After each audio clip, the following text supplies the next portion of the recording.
ኑንያት እንግዲህ በጣም ምስኪን ልጅ ናት። ኑንያት የገጠማት ነገር ብዙ ነገር ቢሆንም አሁን ላይ የገጠማት በጣም አስቸጋሪ ነገር ነው። ማለትም ከመታገቷ፣ ከመንገላታቷ፣ እንደዛ ራሷን ከመሳቷ፣ እንደዛ ከመታመሟ፣ በዛ ላይ ደግሞ ከዛ በፊት ደግሞ እዚህ ቤት ውስጥ እንደ ሰራተኛ አድርገዋት ይሄን አምጪ፣ ይሄን ውሰጂ፣ እንዲህ አርጊ፣ እንዲህ አርጊ። በጣም በተለይ ኤድሹ በተለይ በጣም ስታደክማት ነበረ። ከዛ ሁሉ ይበልጥ ድካም ይበልጥ በጣም በቃ ማለት ስትረስ አድርጎ ብቻ በቃ በህልሜ ነው ቆይ ልተኛ ቆይ ልነሳ ያስባላት ያስጨነቃትን ነገር የምናይ ይሆናል። ከዚህ ሁሉ ጭንቀት በኋላስ ምን አደረገች እና ወደ እሷስ ደግሞ ማን መጥቶ አረጋጋት? ማለት ያው መጨረሻ ላይ ያየነው እንዴት ነው ሩማ ሁና ህልም ይሆንልኝ ብላ ስትተኛ ስትነሳ ያው ነው ህልም አይደለም በቃ እውን ነው ብላ ማለት ማንም ቢሆን በዚህ እድሜ እንደዛ ቢባል መቼም ቫይረስ አለበት ኤችአይቪ ቫይረስ ወግተው መርዘው ካል እንግዲህ ወይ ከቤተሰብ ወይ ከምናምን እንኳን አይደለም ሰው አግቶ ወስዶ ከዛ እጅሽን ወግቶ መርዞ የኤችአይቪ ቫይረስ አስተላልፎብሻል ቢባል አንድ ሰው ምን ሊሆን ይችላል ብለን ስናስብ በጣም ነው የሚቃጠለው። በጣም ነው ችግሩ አይደለ? እና እቺ ልጅም ምንድነው የሆነው ይኸው ነው ሌላ አልሆነም። እና በጣም ነው የተናደደችው። በቃ በጣም ነው ያዘነችው። ፈጣሪ ለምን ብዙ ነገር ነው ያለችው። እና ከዚህ በኋላ ግን አዶኒ መጥቶ መቼስ ያጽናናታል። እና አዶኒ መጥቶ አጽናናት ወይ ማንስ ደረሰላት የሚለውንም አንዳንድ ነገሮችንም የምናወራ ይሆናል ማለት ነው። እንግዲህ ዛሬ ይዤላችሁ የመጣሁት አሁን ላይ ቅርብ ጊዜ ቢጀምርም ግን ተወዳጅነትን ያተረፈው እንግዳ ተከታታይ ድራማ ነው። ሰላም ውዶችዬ እንኳን በሰላም መጣችሁ ወደዚህ ቻናል። ቤተሰብ ያልሆናችሁ የኖቲፊኬሽን ምልክት እያበራችሁ ቤተሰብ ሁኑ። ነባሮችዬ ደግሞ ስለምታበረታቱኝ አመሰግናለሁ። ላይክ እያደረጋችሁ በኮሜንት ሀሳብ አስተያየታችሁን አስቀምጡልኝ፣ አነበዋለሁ። ዛሬ እንግዲህ ይዤላችሁ የመጣሁት እንግዳ ድራማ ነው። ቀድሜም እንደነገርኳችሁ እና እዚህ ጋር እንግዲህ ኑንያት በጣም አዝናለች፣ በጣም ተክዛለች። በህልሜ ይሁንልኛው አንዳንድ ጊዜ የሆነ ነገር ሲመጣብን እኛ የማንችለው ከአቅማችን በላይ የሆነ ነገር ሲሆን ምንድነው የምንለው? እንደው በህልሜ ባለፈ እንደው በህልሜ በሆነ ነው የምንለው። እና እሷን በህልሜ በሆነ ብላ ነበር፣ በህልሟ አይደለም። ግን ደስ የሚለው ነገር ደግሞ እንዳስረዳቻት መርዶ አልተመረዘችም ልጅቷ። ሴትዮዋ ግን ማለትም ሄለን ግን ተመርዘሻል፣ መርዘውሻል ደግሞ ጋሽን እንድትጠላ አውቃ ምንድነው ያለቻት? የመረዙሽ ደግሞ እሱ ቶሚ ብር ቶሎ ስላላስገባ ነው። እነሱ የጠየቁት ብር ብዙ ብር ነበረ እና እሱ ደግሞ ያንን ሁሉ ብር ማስገባት ስላልቻለ እነሱ መረዙሽ እና የጠፋሽው እንድትጠፊ አድርገውሽ ራሳቸው ፈቅደው አንቺ አመልጠሽ አይደለም ብላ ብዙ ነገር ብላታለች። ይህንን ደግሞ እንግዲህ ከቴዲ ጋር እሷም ተገናኝታ ማለትም ሄለን ከቴዲ ጋር ተገናኝታ ብዙ ነገር አውርተዋል። ሁለቱ በጣም የሚያሳዝን ላይፍ እንደነበረ እናም እንግዲህ ሚስቴ እኮ ነበርሽ ብሏታል። ይህንን ያላት ቴዲ ለምንድነው ካልን ቴዲ በቃ ልጅቷን አልመረዛትም። ለምንድነው ያልመረዛት? አንደኛ የራሷ የሄለን ልጅ እንደሆነች ያውቃል ቴዲ፣ እሷ ግን አታውቅም። እንዴት ነው ያወቀው የሚለውንም ወደ ኋላ እነግራችሁ ይሆናል። እና ቴዲ አይ አንቺ አሁን የራስሽን ልጅ እያሰቃየሽ እንደሆነ ብታውቂ እኮ ይላል ማለት ነው። ያኔ በወደቀችበት ሊወጋት ብሎ ያልወጋት ለዛም ነው ማለት የሌላ ሰው ልጅ ብትሆን ይወጋት ነበር ወይ የሚለውን አናቅም። የእሱ አይምሮም እንደሚያስብ ግን የራስሽን ልጅ እንደምታሰቃይ ቢገባሽ ኑሮ ሲል በቃ የእሷ ልጅ ናት ኑንያት ማለት ነው። እና ልጇን ነው እንደዚህ እያሰቃየቻት ያለችው። ጭራሽ ልትመርዛት የነበረው ልጅቷን ነው። የእድሜ ልክ ጸጸት ነበር የሚሆንባት ለሄለን። ደስ የሚለው ነገር ቴዲ ግን ልቡ ራርቶ እንደሷ ቢሆን ወቅቷታል። ኦልሬዲ እሷ ብትሆን እኮ የያዘችው ልክ የአዶናይን አባት እንደገደለችው ማለት እሷ ብትሆን የያዘችው ማለትም እሷ ሂዳ ቢሆን መረዛት ነበር። ይሄኔ ግን ያልሄደችው ምክንያት ምንድነው? ተመርዛ ስትወጣ ያው እንዳታቃት ነው። ስለዛ አልሄደችም፣ አላየችም። ያ ግን የአዶናይ አባት ግን ዙሮ ስለማይተርፍ ሄዳ ገድለዋለች ማለት ነው። በጣም ማለት ጥሩ ያልሆነች ሴት ናትኝ። እና እኔ እኮ ባልሽ ነበርኩኝ ይላታል ማለት ነው። አንተ እንደዚህ አድርገህ አንበላጠ ልታኖረኝ ስለማትችል ነው እኔ እንደዚህ የሆንኩት ትላለች። ማለትም በቃ ሀብታም ሄዳ ከሀብታም ያረገዘችው ለምንድነው? እሱ ቴዲ እንደዚህ አድርጎ ስለማያኖራት ነው ማለት ነው። እንደዚህ አንበላጡ እሷ የምትፈልገው እንደዚህ ተንበላጣ ተሞላቃ መኖር ነው። እና ይህኔ የኔ ማይንድ ነው እዚህ ጋር ያደረሰን እንጂ ስናክ ነበር የምንኖረው ትላለች። እኔ ፍቅር ግን በገንዘብ ይገዛሉ የሚለው ጋር እኔ ባለስማማም ማለት ነው። እና እሷ ግን ይሄንን ብላለች ማለት ነው። እና እሱ ግን ያው ማለት ልጅቷን ኑንያትን ባለመውጋቱ በጣም ደስ የሚል ነገር ነው። እሷ ግን ወስዳ እንደተወጋች ወይም እንዳለባት አድርጋ ለቶሚም ነግረዋለች። እንግዲህ የአይን ምስክር ነን ያሉት ሰዎች ራሱ በሰራችው ወንጀል ጉዳይም አናውቅም ብለዋንኝ። በዛ በጣም ደስተኛ ናት። ለምን ቴዲ ትቶ አይተወኝም ብላለች። ግን በማደርገው ነገር እንዳትጸጸቺ አንቺ ራስሽን አስቡ። በጣም ትዕግስተኛ ነው ቴዲ የምር። እንግዲህ ኤድሹን ያክል ልጅ እስክታደርስ ድረስ ዝም ብሎ ታግሶ እየጠበቃት ነበረ።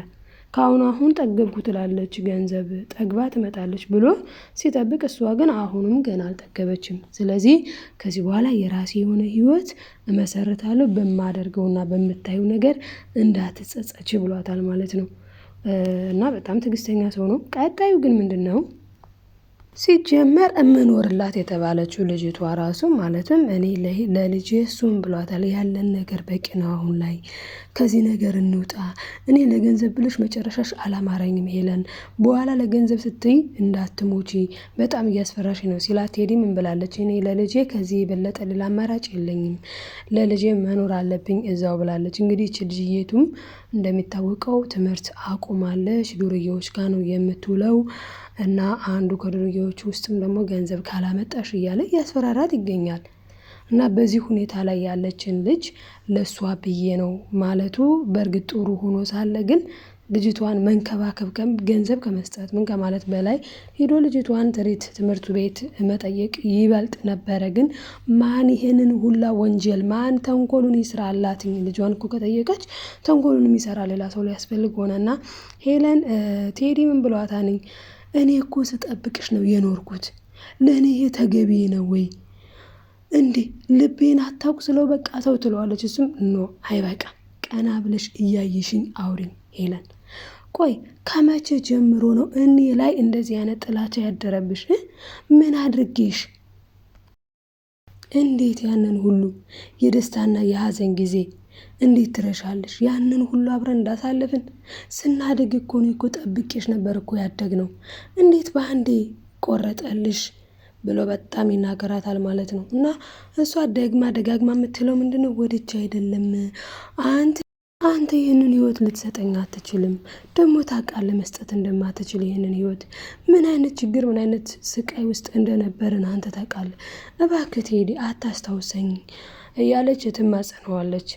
ሄሎ እባክሽ አይኔ ነኝ፣ አሁንም ቢሆን እኮ አረፈደም ብሎ ደጋግሞ ጠይቋታል። በኋላ ላይ ከዚህ የባሰ ብዙ ነገር ከመፈጠሩ በፊት ከዚህ እንሂድ ቢላት እምቢ ብላለች ማለት ነው ሄለን በዚህ መልኩ። እና እኔ ከዚህ በኋላ የትም መሄድ አልችልም፣ ለልጄ ነው እምኖረው። ስለዚህ ከዚህ ሁሉ ነገር ወጥቼ እኔ አንተ ጋር እኖራለሁ ብዬ ቃል የገባሁልህ የፈለኩትን ነገር አገኛለሁ ብዬ አስቤ ነበረ፣ አሁን ግን ማግኘት አልቻልኩም። ስለዚህ ብላ እንግዲህ እሱ የራሱ የሆነ ህይወት ሊኖር ነው ማለት ነው። እና በጣም ነው የሚያሳዝነው ቴዲ። እኔ ይህን ያክል የለፋሁት ዝም ብዬ ነበር ወይ? እኔ አንቺን የጠበቁት ጊዜን ያባከንኩት ዝም ብዬ ነበር ወይ? እያለ በጣም ተናዷል ማለት ነው እዚህ ጋር ቴዲ። እንግዲህ እሷም በዚህ መልኩ ተጨቃጭቀዋለች። እና ታዲም የሰራችው ስራ ጥሩ ያልሆነ ነገር ሰርታለች። ታዲ እንግዲህ በጣም ስለምትወደው መኩን ለመኩ ያልሆነ ነገር ነው የቀባጠረችው። ታዱ መሲ ጋር ነበር ያደረችው። ወደ ታች ከወረዱ በኋላ ግን ምንድነው መኩና እናቱን ስታገኝ እንዴ ሲናችሁ እንዴ ብላ ወደ ቤቷ ልትሄድ የነበረች ልጅ ቁጭ አለች ማለት ነው። እና መሲ ማራተነሽ ሂጂ ታዱ ብትላት እንዴ መስዬ ነይ ቁጭ እንበል ብላ ቁጭ ካለች በኋላ መሲ ስትሄድላት እንዲሁም እናታቸው የሚመሲ እናትም ዘወር ስትልላት ጊዜ ለመኩ በቃ እንዲያወራት ነው እሷ የምትፈልገው፣ እንዲያወራት ስለሆነ ምንም ይሁን ትነግረዋለች፣ ምንም ይሁን እና እንግዲህ የማይነገር ነገር ተናግራለች። መሲ አስታውሳለች ሳይሆን ሲጀመር መሲ አልረሳችም ብላ ታዱ ተናግራለች። በዚህ ምክንያት መሲ በጣም ነው የተናደደችው ማለት ነው። መሲ የተናደደችበት ምክንያት ለምንድን ነው ከተባለ መኩ ምንም ነው የማይረዳው፣ መኩ ምንም አይረዳም ማለት ነው። ምክንያቱም አስቸኳይ ማለት በቃ አስቸጋሪ ነገር ገጥሞኝ ነው፣ የማልችለው ነገር ገጥሞኝ ነው፣ መኩ እየተረዳኝ ወንድሜ ትለዋለች መሲ። በፍጹም ነው ሊረዳት ያልፈለገው፣ በፍጹም በፍጹም ሊረዳት አልፈለገም ማለት ነው። እና መኩ ሰምቷን የእሷን አለመርሳት እናነይ እንዴት ጉድ ሆንሽ የኔው ሲሆን እንዴት እናነይ በጣም በጣም በጣም ይቀውጠዋል ማለት ነው መኩ በጣም። በነገራችን ላይ ግን መሲ አፏን አዘግታ ወደ ቤቷ እንድትሄድ ማድረግ ነበረባት በመጀመሪያ ማንን ታዲን ማለት ነው። ታዲ እኮ መጀመሪያውኑ ማለት ነው ሲጀመር በጣም እያቅበጠበጣት ነበር። ከላይ እንደወረዱ ራሱ ምን እያለች ነበረ ማዘር ራሱ እንግዲህ ከቤተ ክርስቲያን ገና ምግብ አልቀመሱም ገና ምን አላሉ ቡና ላፍላላችሁ። እንግዲህ አሁን ቡና ላፍላላችሁ ያለችው አስቡት። ቡና ብታፈላ ከዛ ቡና እያፈላች ሄለን ብትመጣም እንደሚፈጠር ታውቃለች። ግን እሷ ምንድነው በቃ መኩን ስታይ መቆጣጠር ራሷን አትችልም። ስለዚህ ነው እሷ የቀባጠረችው ማለት ነው። እና ምንድነው አንዴ ቡና ላፍላላችሁ አንዴ እንዲህ ላርግላችሁ ስትል ያኔ መስዬ ማስቆም ነበረባት። አላስቆመቻትም። እሷም ቀጠለችበት። ነገሯን ቀጠል አድርጋ መኩን በቃ ማለት እህትህ አስታውሳለች። ግን እኮ ከነገርኩ በኋላ ብዙ ታወራኛለህ ስትለው አንቺ በቃ ተናገሪ ሲላት ጊዜ በቃ ያወራኛል ብዙ ብላ አስባ ምን አለች ለመኩ መሲ አልረሳችም ብላ ነግረዋለች። መኩ በጣም ነው የተናደደው። የኔ ሲሆን እንዴት እናነይን እንደዚህ ብሎ በቃ በጣም ነው የተናደደው። በነገራችን ላይ አሁን ትርምስምሶች በስተዋል ነው ንያት የመጣባት እዳለ መሲ ደግሞ አሁን እንደዋሸቻቸው አወቁ። እናትየው ጋር ድርብርብ ነው የሆነው። መኩ ካልሄድኩ እያለ ነው። በጣም ድርብርብ እያለ ነው። እና ደግሞ እንግዲህ ሄለንም በጣም ስራዋን እየሰራች ግን ብርቁስቁሷ እየወጣባት ነው። ብዙ ነገር ነው እየተመሰቃቀለ የሚመስል ያለው። ይህ ሁሉ የሚሆነው ግን በማን ነው? በአንዲት በሄለን ነው ማለት ነው። እንግዲህ በአንዲት በሄለን ነው ይሁን ላይ የሆነ ያለው። ሄለን ደግሞ ይህንን ልታረግ ያሰበችው ለምንድነው ከተባለ እንግዲህ ሄለን ደሃ ነበረች። ከሂስትሪው አሁን ላይ ስንረዳ ደሃ ነበረች እና ባሏም እሷም ገንዘብ ስላልነበራቸው ምንድነው አማራጭ ብለው የወሰዱት ሁለቱም እና እንግዲህ ከቴዲ ጋር ከልጅነት ጀምሮ ጓደኛው ነበረ። ከቴዲ ጋር በሚኖሩበት ሰዓት እንግዲህ ድሃ ስለነበሩ ገንዘብ ስለፈለጉ ነው ከቶሚ የተጠጉት። ከቶሚ ልታረግዝ የቻለችው ማለት ነው። እና እንግዲህ የህይወት ውጣ ውረድ ከባዶች ቢሆኑም ግን ሄለን የመረጠችው ነገር ልክ አይደለም። የሰውን ሚሊየን ወይም ደግሞ የሰውን ገንዘብ የሰውን ንብረት ዝም ብሎ ዛቅ ተደርጎ ይዞ አይኬድም አንድ ልጅ ስለተወለደ እና በዚህ ምክንያት ነው እንግዲህ አሁን ላይ ባይመቻትም በቃ ተደባብቃ ምንም እውነተኛ ያልሆነ ፍቅር ላይ እንደዚህ እየኖረች ያለችው ለገንዘብ ብላ ነው። ገንዘብ ያው እንግዲህ በጣም አስቸጋሪ ነገር ነው ማለት ነው። እንግዲህ ኑንያትንም ለገንዘብ ስትል ልትበክላት ልትመርዛት ነበረ። ያው እንግዲህ እሷ የእናቷ እግዚአብሔር እናቷ ጧት ማታ ቤተክርስቲያን ስትሄድ ነው የምናያት መኩም እና ፈጣሪ ረድቷት ልጅቷ ምንም አልሆነችም ማለት ነው። እና እዚህ ጋር የምንማረው ያው ብንጸልይ ከፈተና እንደምንድን ነው። ከኛ አልፎ ቤተሰብም ይድናሉ ማለት ነው። ድራማ መቼስ አስተማሪ ያዘል ነገር አለው ልንማርበት ነው። እና ሄለን አሁን እዚህ አሩንቃ ውስጥ ገብታለች። መቼም የማይወጣበት ውጥንቅጥ ማለት ነው። ለገንዘብ ትብሎ እንደዚህ አይነት ነገር ውስጥ መግባት መስዋዕትነትን ያስከፍላል። ቴዲም ያላት ይህንን ነው። ከዚህ አይነት የቆሸሸ ነገር ውስጥ እንውጣ። እሷ ምንም ፈቃደኛ ባትሆንም ማለት ነው። እንግዲህ የአሁኑ ክፍል ይህን ይመስል ነበር። በቀጣዩ ክፍል ቀጣዩን ይዤላችሁ የሚመጣ ይሆናል ማለት ነው። እና ሀሳብ አስተያየታችሁን በኮሜንት መስጫ ላይ አስቀምጡልኝ። በያላችሁበት ሰላማችሁ ይብዛልኝ። ደህና ቆዩ ውድ ቤተሰቦቼ።